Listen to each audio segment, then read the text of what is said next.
오늘 하나님께서 우리에게 주시는 말씀은 구약 성경입니다. 열왕기상 17장 17절부터 24절까지의 말씀입니다.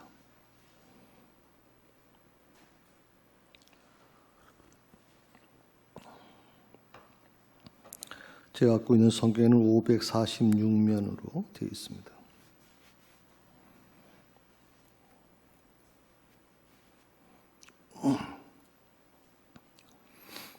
다 찾으셨으면 자리에 일어나셔서 하나님이 주시는 말씀을 들으시기 바랍니다. 2일 후에 그 집 주인 되는 여인의 아들이 병들어 증세가 심히 위중하다가 숨이 끊어진지라 여인이 엘리야에게 이르되 하나님의 사람이여 당신이 나와 더불어 무슨 상관이 있기로 내 죄를 생각나게 하고 너 내 아들을 죽게 하려고 내게 오셨나이까. 엘리야가 그에게 그의 아들을 달라 하여 그를 그 여인의 품에서 받아 안고 자기가 거처하는 다락에 올라가서 자기 침상에 누이고 여호와께 부르짖어 이르되 내 하나님 여호와여 주께서 또 내가 우고하는 집 과부에게 재앙을 내리사 그 아들을 죽게 하셨나이까 하고 그 아이 위에 몸을 3번 펴서 엎드리고 여호와께 부르짖어 이르되 내 하나님 여호와여 원하건대 이 아이의 혼으로 그의 몸에 돌아오게 하옵소서 하니 여호와께서 엘리야의 소리를 들으심으로 그 아이의 혼이 몸으로 돌아오고 살아난지라. 엘리야가 그 아이를 안고 다락에서 방으로 내려가서 그 어머니에게 주며 이르되 보라 내 아들이 살아났느니라.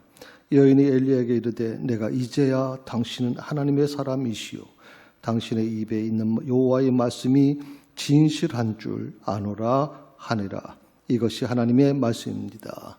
아멘.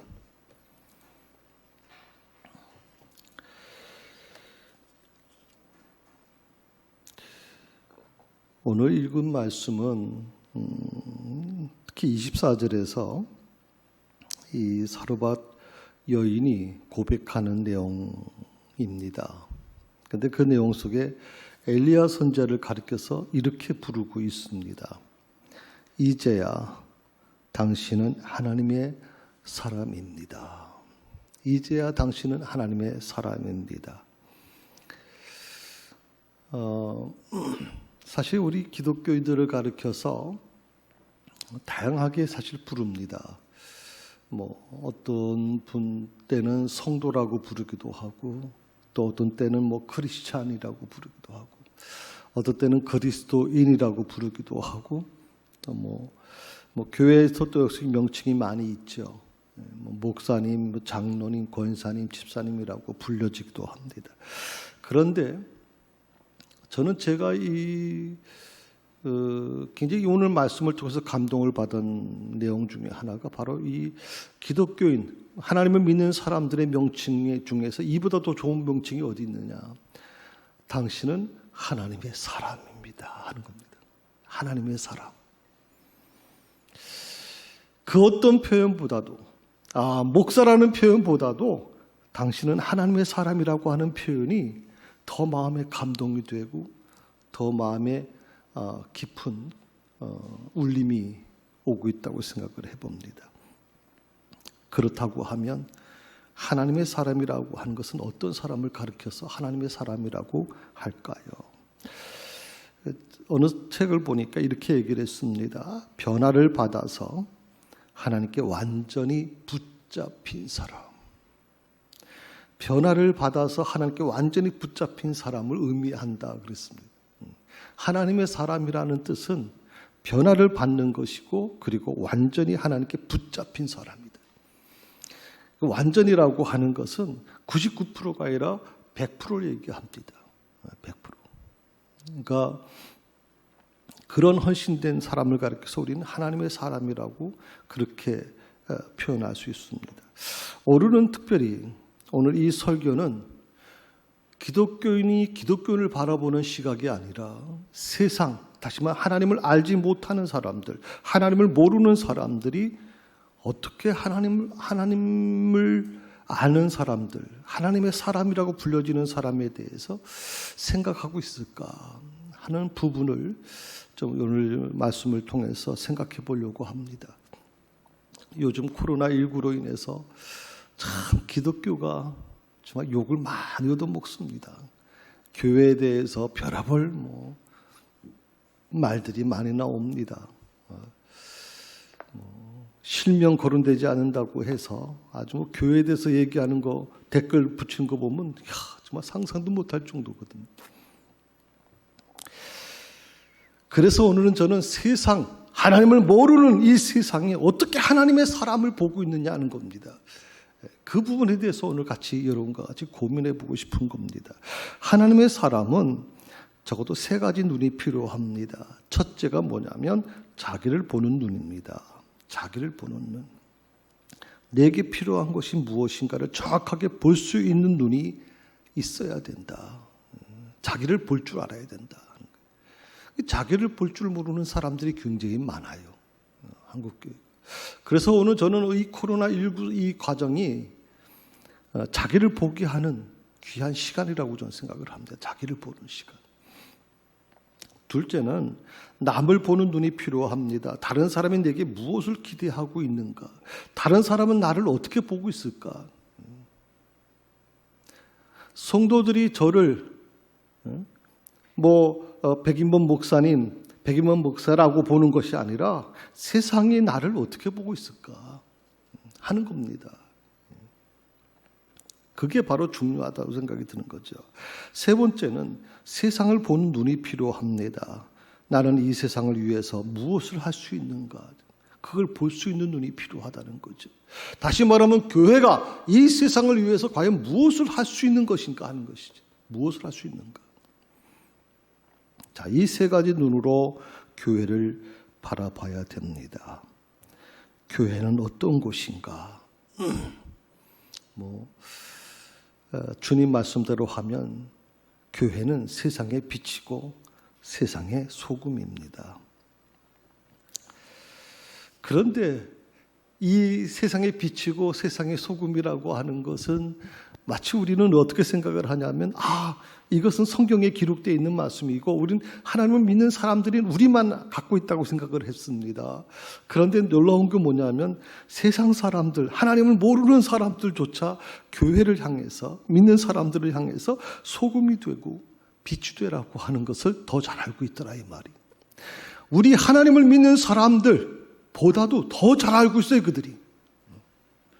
나는 그게 그래서 두려운 거예요. 그래서 두렵다고 생각이 드는 거죠. 우리가 알고 있는 것이 지식이고 그렇게 어떤 그런 생각만 갖고 있다면 세상은 그것을 우리에게 직접적으로 요구하고 있다는 거거든요. 내가 어떻게 느끼고 어떻게 받아들이는 것은 중요한 게 아닙니다. 세상이 교회를 어떻게 보느냐 하는 것이죠. 세상이 오늘 믿는 사람들을 어떻게 보고 있는 것인가. 세상이 오늘 이 시대의 목사들을 대체 어떻게 보고 있는 것인가 하는 게 더 중요한 것입니다. 성도 여러분, 다음 주까지 비대면 예배를 드릴 수밖에 없습니다. 또 한 주가 연장됐습니다. 일부 교회 중에서는 대면 예배를 드려야 된다. 현장 예배를 드리지 않는 건 예배가 아니다. 그래가지고 현장 예배를 고수하는 분들이 있습니다. 또 어떤 한교연이라고 하는 그 단체에서는 현장 예배를 드리는데 벌금이 나오면 대신 물어줄 테니까 현장 예배를 고수해라 하는 얘기도 들려옵니다. 자, 그렇게 되다 보니까 어떻게 합니까? 결국 매스컴에는 이 현장 예배를 드리는 교회들을 죄인처럼 몰아가려고 하는 것이죠. 모든 이 바이러스, 이 코로나19의 책임을, 확산의 책임을 교회는 현장 예배 드리는 교회로 떠넘겨버리려고 지금 하고 있단 말이죠. 물론 대면 예배, 현장 예배를 드리는 게 잘못된 건 아닙니다. 그만큼 예배를 사모하고 그만큼 예배를 소중히 여기는 사람들의 입장에서는 그럴 수 있다고 저는 생각합니다. 그런데 지난 주일이죠. 우리가 사회적 거리두기를 2.5로 이제 상향하고 나서 이 예배 비대면 예배를 드려야 된다라고 하는 이제 정부 지침이 내려왔잖아요. 그런데 거기에는 우리 총회가 이제 다시 지침이 내려왔어요. 예배 교육자와 그다음에 예배의 순서를 맡으신 분들에 한해서는 허락이 된다라고 얘기를 했어요. 그런데 일부 교회에서 대면 예배를 드린 교회들이 많이 있었죠. 일부. 그러다 보니까 주변에 있는 분들이, 교회 주변에 있는 분들이, 대면 예배를 드렸던 주변에 있는 주민들이 신고를 했습니다. 그래서 일부 교회들이 고발을 당하는 일이 일어났습니다. 교회 입장에서는 정말 심기가 불편합니다. 대면 예배를 우린 교회가 적어서 이렇게 영상으로 드릴 수 없어요. 그러니까 우리 어차피 경기도에서도 20명까지 허락했으니까 우리는 10명밖에 안 되는데, 그래서 예배를 드렸는데 근데 주민들이 신고를 했단 말이에요. 그래서 그런 부분에 대해서 여러 가지 지금 심기가 불편한 것이죠. 그리고 얘기하는 것이죠. 예배 드린 것이 뭐가 잘못된 거냐 대체. 예배 드리는 것이 종교 핍박이다, 어마어마한 얘기를 막 쏟아내고서 전면으로 그런 어떤 반문하는 모습들을 보게 됐죠. 그런데 우리가 잘잘못을 따지기 전에 먼저 생각해 봤으면 하는 것이 있어요. 그건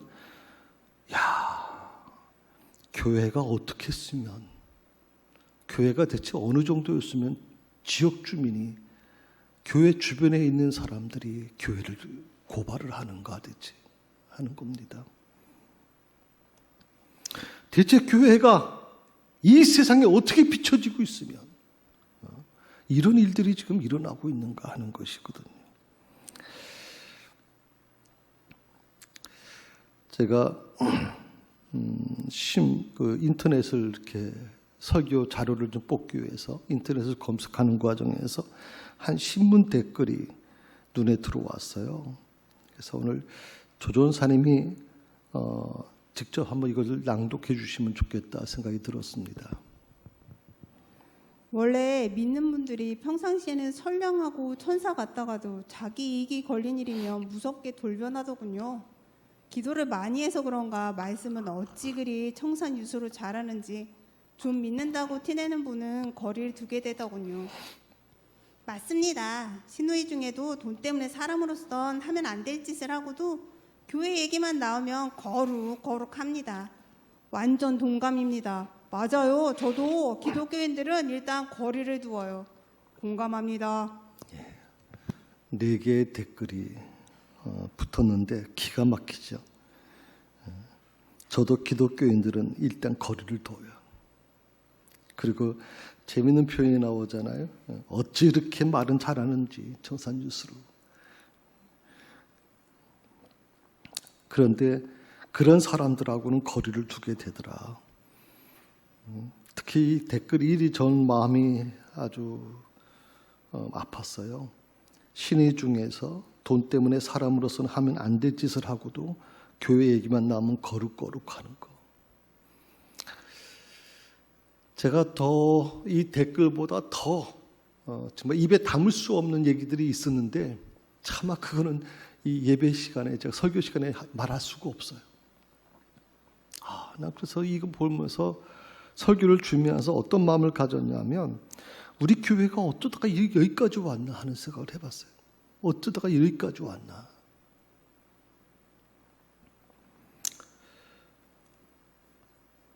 어쩌면 이런 댓글들이 교회를 바라보는 세상 사람들의 시선이 아닐까. 이런 댓글들이 하나님을 믿는 나를 바라보는 세상 사람들의 시선이 아닐까 하는 생각이 들었어요. 이런 시점에서 하나님을 믿는 우리가 해야 될 일이 대체 뭘까요? 이미 모든 교회 어떻게 보면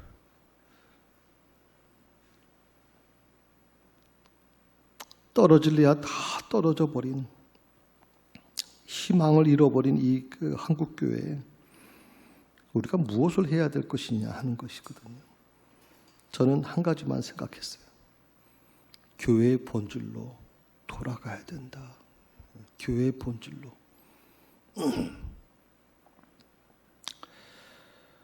교회 본질이라는 게 대체 뭡니까? 믿는 사람들끼리 서로 얘기합니다. 서로 목사들끼리도 서로 얘기합니다. 현장 예배가 중요하다. 가정 예배가 중요하다. 그래가지고 현장 예배를 중요하게 그렇게 말하는 목사님들 댓글에 보면 막 비난합니다. 정신 나간 목사고 이렇게 하고 또 가정 예배가 소중하다고 얘기하는 것이고 또 가정 예배를 주장하는 목사님들 그 댓글에 보면 대체 신학을 뭘 공부한 거냐, 대체 성경을 알기나 하는 거냐, 한바탕 난리입니다. 그런데 저는 그런 생각이 들었습니다. 좀 서로 헐뜯지 않았으면 좋겠다. 서로 헐뜯지 않았으면 좋겠다. 현장 예배도 소중하고 가정 예배도 소중한 것이죠. 성도 여러분, 교회는 예수님의 몸입니다. 교회의 머리 되시는 주님의 마음으로 돌아가는 거, 주님의 마음으로 돌아가는 거. 저는 그게 바로 본질로 돌아가는 거라고 생각해요. 주님의 마음으로. 목사의 생각이 아니라 주님의 마음으로 돌아가야 되겠다. 주님의 마음으로. 그래서 전 주님의 마음이 과연 뭘까 생각하다가 오늘 특별히 당신은 하나님의 사람이라고 하는 이 복음 선거가 있어요. 그래서 우리 박균호 사모님께 좀 부탁을 드렸어요. 가사하고 같이 뜰 테니 한번 여러분 보시면 좋겠습니다. 들으시면 좋겠습니다.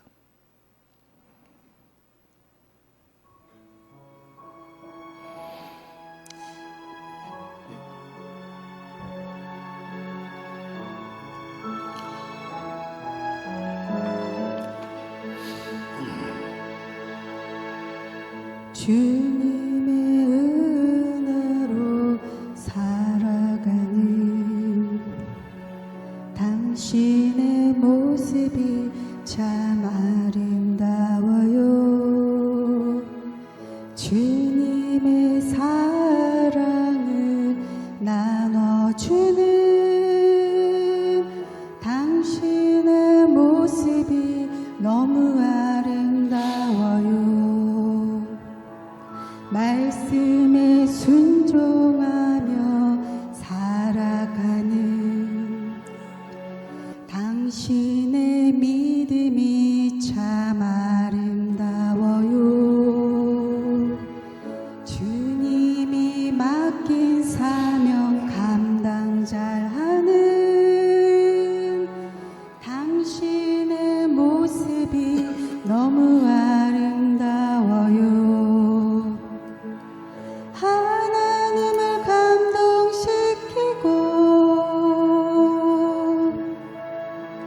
세상을 변화시키는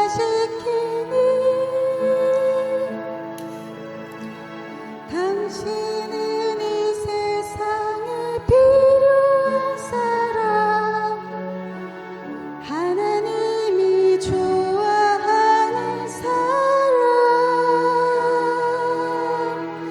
당신 때문에 어두운 세상이 사랑으로 가득 차지요. 당신 때문에 하나님께서 더욱 영광 받으시지요.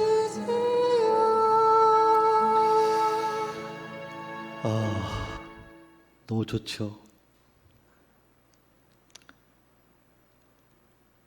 이렇게 좀 살았으면 좋겠어요. 나는 기독교인들이 좀 이렇게 살았으면 좋겠어요. 정말 나는 하나님의 사람이라고 말할 수 있을까요? 아니, 주변 사람들이 나를 보고 당신은 하나님의 사람입니다라고 말해줄까요? 이 교회 주변 사람들이 새사랑 교회가 있어서 우리는 행복합니다. 새사랑 교회는 참 좋은 교회입니다라고 그렇게 말할 수 있을까요? 오늘 이 가사 내용 속에서 주님 은혜로 살아가는 사람, 주님의 사랑을 나눠주는 사람, 말씀에 순종하며 살아가는 사람, 주님이 맡긴 사명 잘 감당하는 사람, 그리고 마지막에 참 제가 감동을 받는 게 뭐냐면 하나님을 감동시키고 세상을 감동시키는 사람. 이게 하나님의 사람의 모습이에요. 이게 하나님의 사람. 하나님을 감동시키고 세상을 감동시키는 사람. 변화시키는 사람.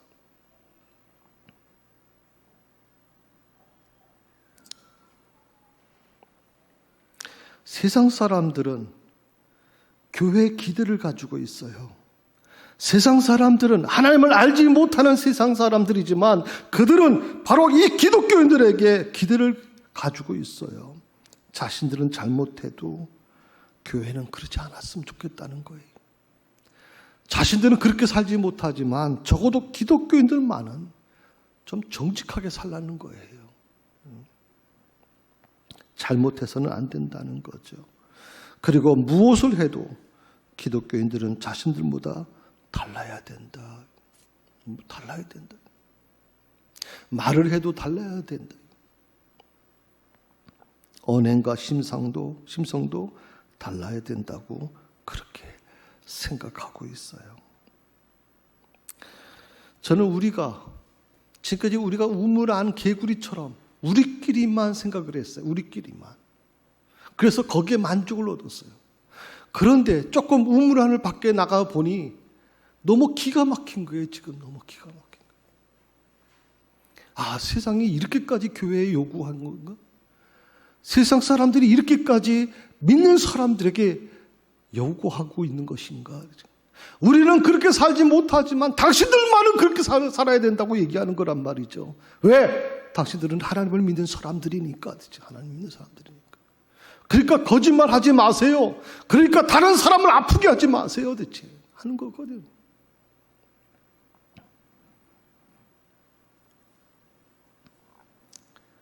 어쩌면 그래서 하나님을 믿는 사람들에게서 단 한 가지 허물도 용납하지 못하는 거예요. 사람들이 얘기합니다. 교회도 사람들이 모인 곳인데, 목사도 사람이에요.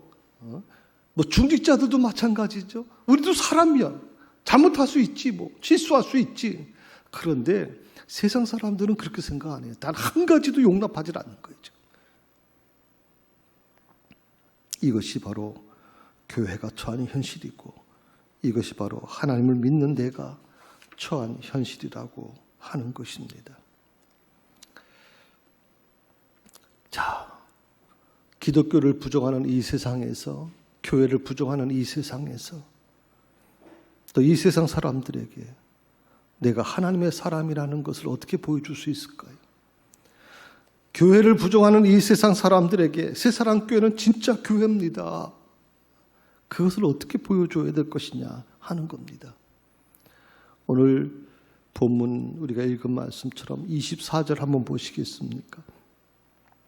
같이 한번 읽어봅시다. 24절입니다. 여인이 엘리야에게 이르되 내가 이제야 당신은 하나님의 사람이시요 당신의 입에 있는 여호와의 말씀이 진실한 줄 아노라 하니라. 아멘.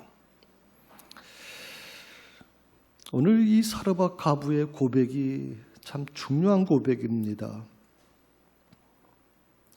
저는 그 해답을 24절 오늘 이 사르밧 과부의 고백에서 찾았어요. 자, 세상 사람들은 내가 하나님의 사람인 줄 어떻게 할까요? 세상 사람들은 이 새사랑교회가 정말 진실한 좋은 교회라는 것을 어떻게 알 수 있을까요? 오늘 말씀의 사르밧 고백은 이렇게 고백해요. 이제야 당신이 하나님의 사람임을 알았다. 이제야. 저는 이 단어가 제 마음에 아주 제 가슴을 찔렀어요. 이제야. 자, 여러분, 사르밧 여인은요, 바로 이전에 엘리야로부터 놀라운 은혜를 경험합니다. 어차피 기름 한 병과 그리고 떡 조금 밀가루 남은 거 가지고 먹고 죽으려고 했던 사람들 아닙니까? 자식과 같이. 그런 사람이 오늘 엘리야를 만남으로 인해서 기름병에 기름이 떨어지지 않는 기적이 일어났거든요. 그런데 이 사르밧 여인은 왜 이런 고백을 하고 있을까요? 이제야. 그럼 이전에는 엘리야를 대체 어떻게 생각했다는 거예요, 대체? 이제라고 하면 그 전에를 부정하는 거 아닙니까? 전에 있던 일을 부정하는 거 아니에요. 이제야 당신이 하나님의 사람임을 알았다는 거잖아요. 자, 여기서 우리는 중요한 사실을 알게 돼요. 이 여인의 고백 속에서, 이 사르밧 여인의 고백 속에서 세상 사람들의 고백을 들을 수 있는 거예요. 세상 사람들의 마음을 읽을 수 있는 거예요.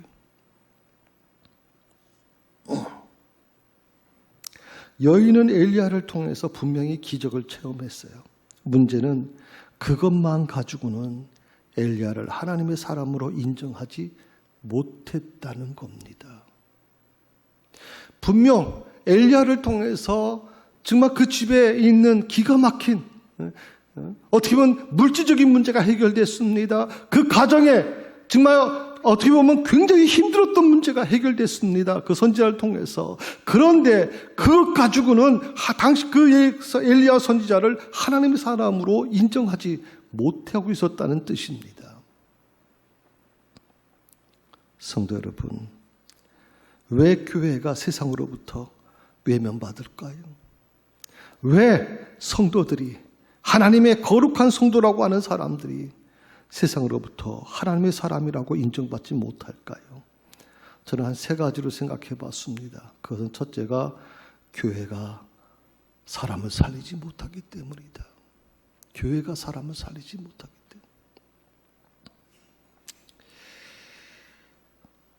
두 번째는 하나님을 믿는 내가 세상에 희망을 주지 못하기 때문에 그래요. 희망을 주지 못해요. 요즘 참 마음이 아픈 거는요, 우리 사회가 분노 조절이 안 돼요. 분노 조절이. 하도 집에만 있다 보니까 분노 조절이 안 돼요. 그래서 조금만 평소 같으면 대수롭지 않게 넘어갈 수 있는 부분들. 예를 들어서 마스크 좀 써주시겠어요? 그게 뭐가 잘못됐어요? 왜? 정부에서 그걸 지침으로 내려왔으니까. 그 말 한마디 했다고 편의점 주인을 주먹질하고 버스 운전사를 주먹질하고 지하철에서 슬리퍼로 막 사람을 때리고, 참 기가 막힌 일이에요. 분노 조절이 안 돼. 분노 조절이. 우리 사회가. 그럼 많은 사람들이 우울증에 지금 걸려 있어요. 심각한 우울증에 걸려 있대거든요.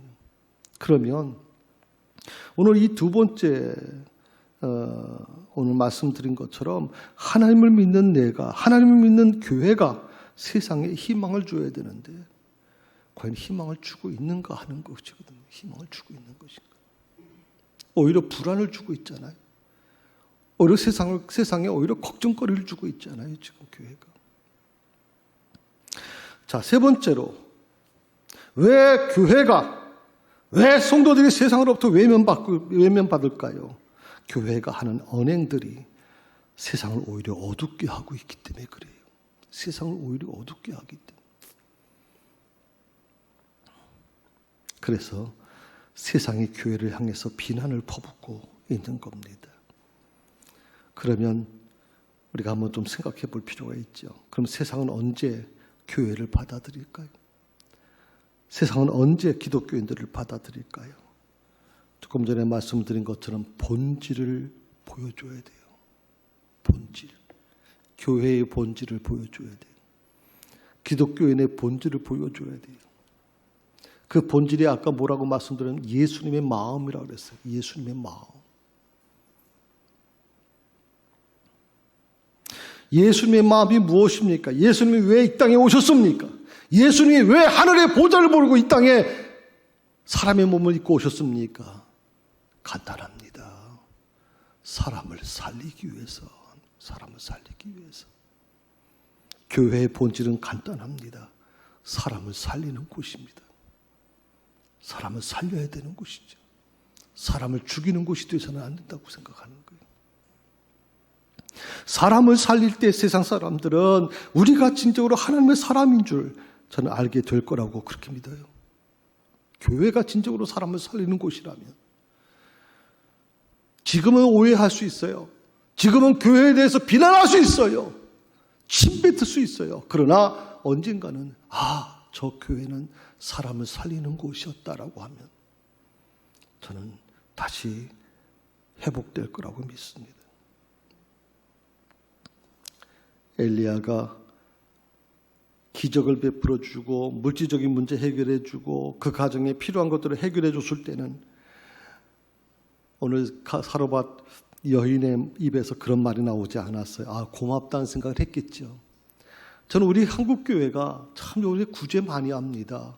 한국교회가 봉사 많이 합니다. 시골교회 얼마 전에도 태풍이고 폭우 쏟아질 때도 수많은 교회 봉사단이 가서 그 어려운 곳에서 전부 다 그렇게 봉사했지 않습니까? 또 지역에서 각 교회들이 정말 어려운 일들을 잘 감당하고 있습니다. 그런데 세상에서 뭐라고 그럽니까? 아, 고마워. 교회가 그런 일도 해내. 그런데 오늘 이 말을 우리가 들을 수 없는 겁니다. 당신은 하나님의 사람입니다 라고 하는 말을 그들이 입 밖에 내놓지 않고 있다는 뜻이죠. 오늘 이 여인을 통해서, 이 여인의 고백을 통해서 우리는 중요한 걸 깨닫습니다. 엘리야가 기적을 베풀 때가 아니라 그들의 물질의 문제를 해결해 주는 것이 아니라 그들의 그 가정에 죽은 아들을 살려 주었을 때 여인은 놀랍게도 그 입에서 엘리야가 참 하나님의 사람인 줄 이제야 알았다고 고백하고요.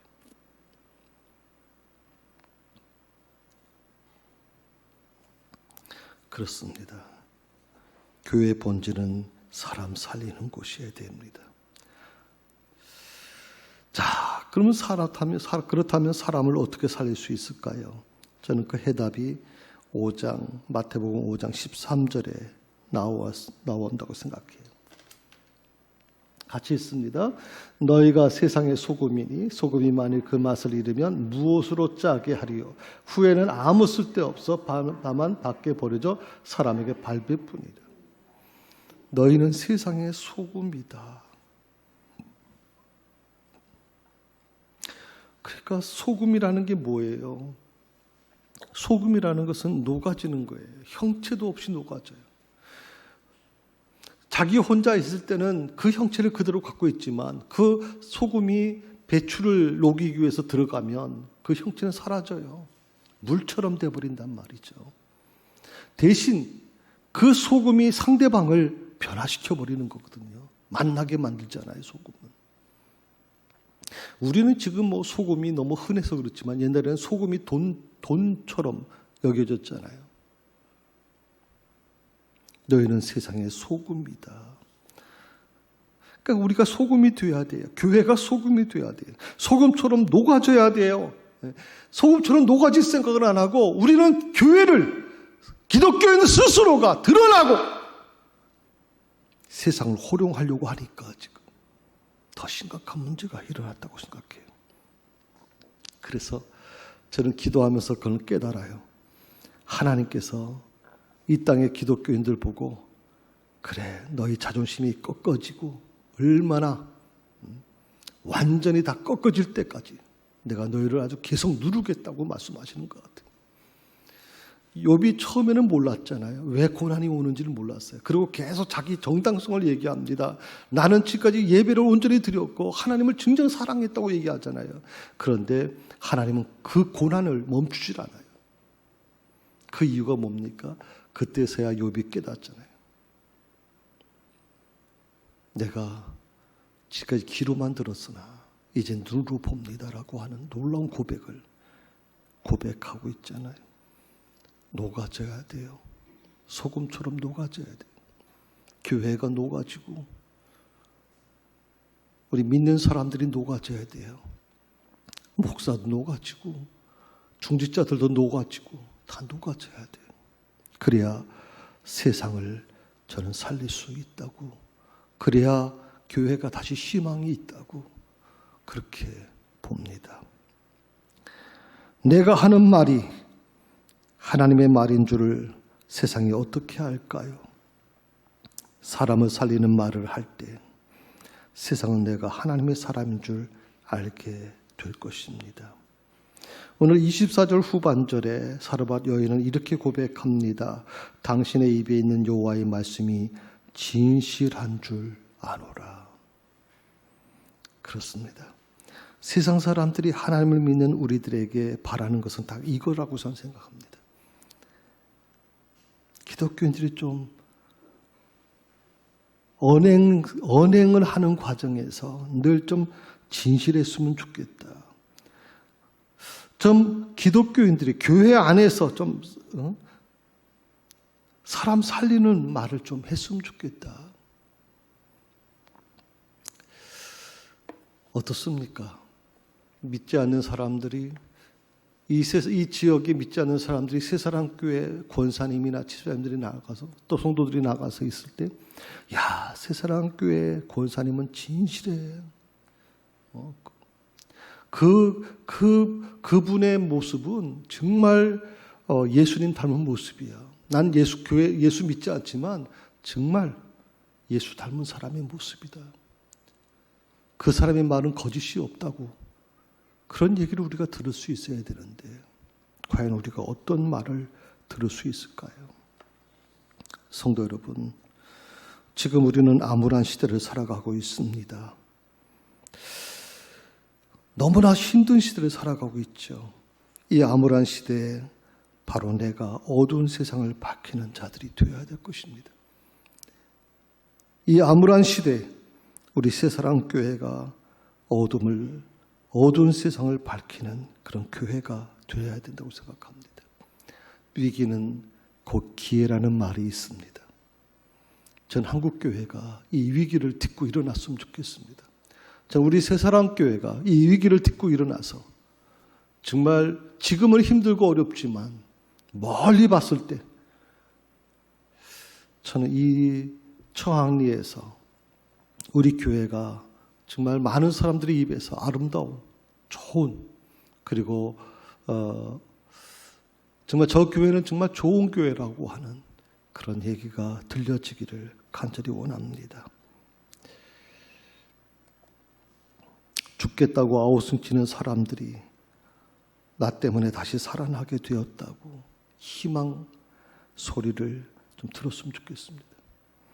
죽겠다고 아우성치는 사람들이 우리 새사랑교회 때문에 다시 회복되었다라고 하는 그런 이야기를 좀 들었으면 좋겠습니다.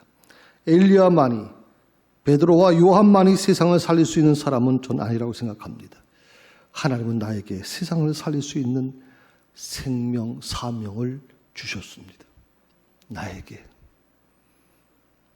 그러므로 내가 제2의 엘리야가 되고 내가 제2의 베드로와 요한이 될 때 저는 아직은 교회에 희망이 있다고 저는 믿습니다. 성도 여러분, 교회는 어떤 곳입니까? 세상을 살리는 곳입니다. 우리는 세상을 살릴 수 있는 하나님의 사람들입니다. 아멘. 세상을 살릴 수 있는 하나님의 사람들. 새사랑교회 때문에 교회 주변에 있는 믿지 않는 분들이 참 안심하고 산다는 말을 들을 수 있기를 바라고요. 우리 새사랑교회 성도들 때문에 교회 주변에 있는 믿지 않는 분들이 참 행복하다고, 그리고 새사랑교회 고맙게 생각한다고 하는 그런 말을 그런 말이 들려오기를 간절히 소망합니다. 기도하십시다.